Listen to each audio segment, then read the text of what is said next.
Біздің ағзамыздың 70% сұйық заттардан тұратыны белгілі. Ағзадағы дұрыс тұз су айналымы мықты денсаулықтың кепілі. Мамандардың айтуынша, осы сусындар адам ағзасындағы қартаю процесін тежеп, ағзаның иммунитетін арттырады екен. Сондықтан бұл пайдалы видеоның соңына дейін міндетті түрде қараңыздар. Ал ендеше кеттік. Анар шырыны. Анар жемісі фосфор, кальций, темір, магний, калий элементтеріне бай. Жүрек қан тамырлары жүйке жүйесінің жұмысын жақсартуға көмегі мол.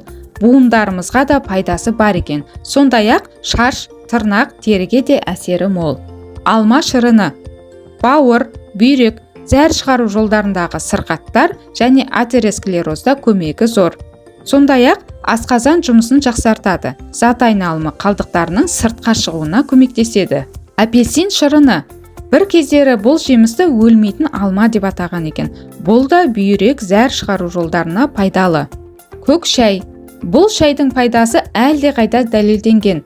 Бір шыны көк шай ішсеңіз 80 калория жоғалтады екенсіз. Майлы тағамдарды жегеннен кейін көк шайды ішіп жіберсеңіз, ағзаңызды артық маймен әуре қылмайтын боласыз. Лимон шырыны.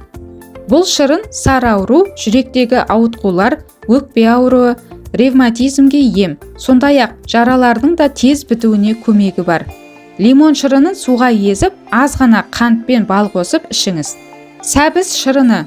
Шырынның бұл түрін бейне бір дәрумендер шоғыры дерсіз. Құрамында А, Б, С, Д, Е, К деген дәрумендер бар. Бұл шырын ас қорытуды жақсартады. Асқазан жараларына пайдасы зор.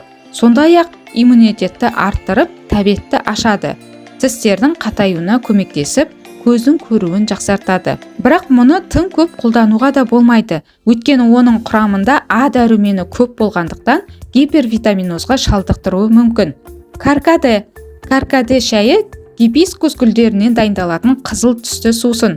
Бұл ағзаны шлактардан, токсиндерден тазартып, метаболизм процесін жақсартады. Қайнатылған шөптер. Бұл ағзадағы микроэлементтер жетіспеушілігінің орнын толтырады.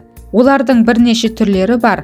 Ас қорытуды жақсартуға арналған, зат айналымын жақсартуға арналған, артық сұйықтықты шығаруға арналған. Мұндай қайнатпаларды қабылдар алдында дәрігермен кеңесіп алған жөн. Айран. Айранды сусын деп емес, тамақ деп есептеуге болады. Айран кальцийге өте бай. Ал егер салмақ түсіремін десеңіз, онда күнделікті осы айранды ішіңіз. Ал сіздер бұл сусындардың қайсысын ішесіз? Комментарийде бөлісе отырыңыздар. Видеоны соңына дейін көріп тамашалағандарыңызға рахмет. Алдағы уақытта осы сусындарға жеке-жеке тоқталатын боламын. Сондықтан YouTube арнадан алыстамай қоңыраужаны басып қоюды ұмытпаңыздар. Ем болсын.